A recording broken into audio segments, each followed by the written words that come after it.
కుత్తుకలు కోసేస్తాం, మిడకాయలు కోసేస్తాం అంటే కోయడానికి మేమేమన్నా చొక్కా ఇప్పి చూపిస్తామా?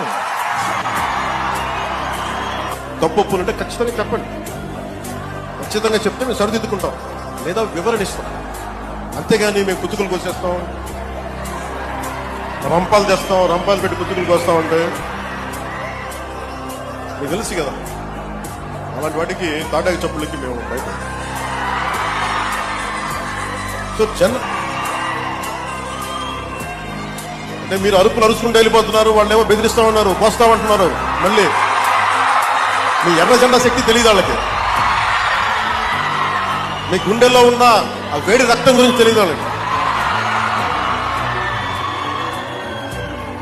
కడుపు ఖాళీ ఉన్నవాడికి కష్టపడి పనిచేద్దాం అనుకున్నా మళ్ళీ తిరిగి కోపం తెప్పించుకుని పనిచేసి తలంచుకొని పని చేసుకుని వెళ్ళిపోతున్నాం.